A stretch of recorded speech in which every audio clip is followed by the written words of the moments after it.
2002 বিশ্বকাপে শেষবার চ্যাম্পিয়ন হয়েছিল ব্রাজিল। সেবার রেকর্ড পঞ্চমবারের মতো বিশ্বকাপ জিতেছিল ব্রাজিল।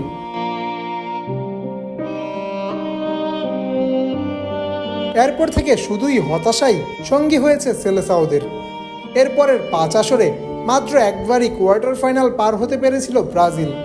ঘরের মাঠে সেবার অবশ্য জার্মানির বিপক্ষে 7 গোল খেয়ে যাত্রা থেমেছিল তাদের। এইসব হতাশা পেছনে ফেলে পরবর্তী বিশ্বকাপের জন্য বাছাই পর্বে লড়ছে ব্রাজিল। 2026 বিশ্বকাপের বাছাই পর্বে বেহাল দশা সেলেসাওদের। 7 ম্যাচ শেষে মাত্র 3টি ম্যাচে জয় পেয়েছে তারা, হেরেছেও সমান ম্যাচে। 9 পয়েন্ট নিয়ে পয়েন্ট তালিকার 4-এ আছে ব্রাজিল। ভেনেজুয়েলার সঙ্গে ড্র করার পর টানা 3 ম্যাচে কলম্বিয়া, উরুগুয়ে এবং আর্জেন্টিনার বিপক্ষে হেরেছে ব্রাজিল।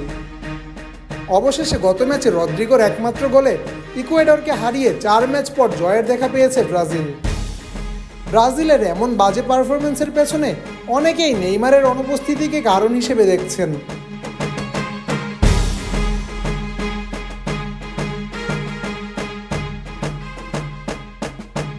গত অক্টোবরে বাছাই পর্বে উরুগুয়ের বিপক্ষে আঘাত পেয়ে মাঠ ছেড়েছিলেন নেইমার। এরপর থেকেই মাঠের বাইরে আছেন গত 1 দশকের বেশি সময় ব্রাজিলকে টেনে নেওয়া এই তারকা।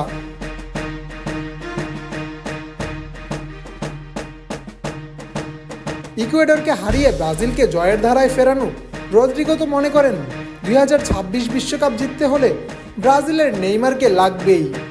23 বছর বয়সী রিয়াল মাদ্রিদ তারকার চোখে নেইমারই ব্রাজিলের সাফল্যের চাবিকাঠি। ESPN ব্রাজিলকে দেয়া সাক্ষাৎকারে রদ্রিগো বলেন, সে আমাদের তারকা, আমাদের সেরা খেলোয়াড়।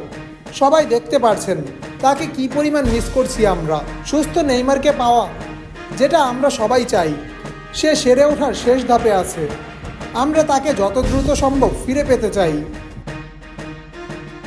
রদ্রিগো আরও বলেন, সবসময় নেইমারের সঙ্গে যোগাযোগ রাখি, আমরা একে অন্যকে বার্তা দেই।